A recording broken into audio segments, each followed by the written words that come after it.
Welcome back into another episode of Weather 101. I'm 6 News Weather Impact Meteorologist Aviana Smith, and today we are talking hurricanes because hurricane season has already begun, as it began on June 1st and will officially end on November 30th. NOAA is already predicting an above average season, and so far we've already seen 3 names marked off the 2024 Atlantic hurricane season list. Expect to see possibly 25 named storms by the end of November, but we're going to dive into what does it take to form a hurricane, what does La Nina mean, as well as ways to prepare.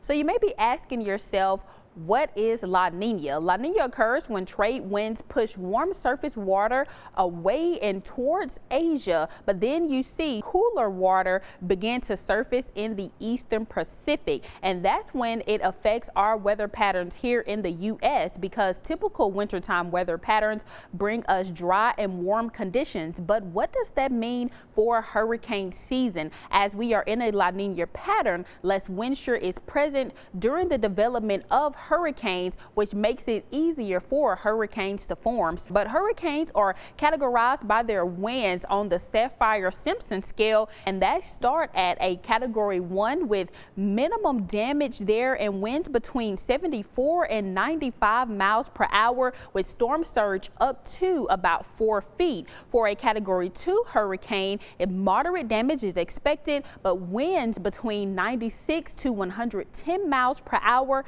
with storm surge possibly up to about 6 feet. We're getting into a category 3. Now we're reaching major hurricane status. Extensive damage is possible. Winds between 111 and 130 miles per hour with storm surge as high as 12 feet. Into a category 4 hurricane. Now we're seeing extreme damage. Winds between 131 to 155 miles per hour and storm surge between 13 and 18 feet. Now we did see Hurricane Beryl this season already get up to category 5 strength, creating catastrophic damage with winds past 155 miles per hour and storm surge as high as 18 feet or above. We're still not to peak hurricane season just yet. Peak hurricane season will be in the month of September, and that's when we're expected to see our weather patterns transition into that La Nina between August as well as October. And again, that is right in the time for peak hurricane season, so it's very important that you all begin to prepare,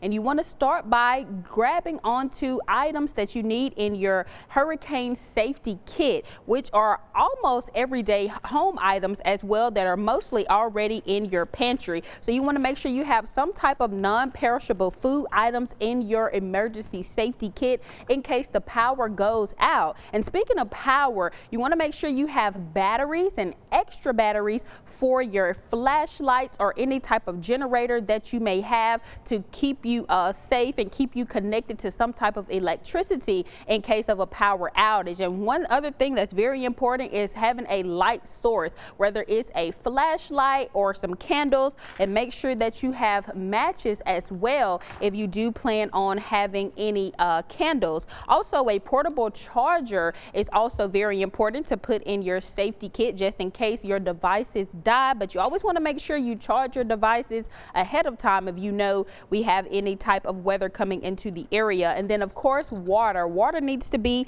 in your emergency safety kit as well. And again, just making sure that you pack enough for you and your family. Other things that you can also include in your safety kit, if you all have any medicine that you may take, you want to put that in your safety kit as well, making sure everything is labeled and in a secure location as you are preparing. And again, this is a bag that you can pack and keep stored away by your door in the case that we do have an emergency and need to move very quickly. So you pack all of these items into your bag and you sit it in a safe location. And that'll do it for this episode of Weather 101 as we talked hurricanes. Looking forward to next week's episode with meteorologist Whitney Huddleston.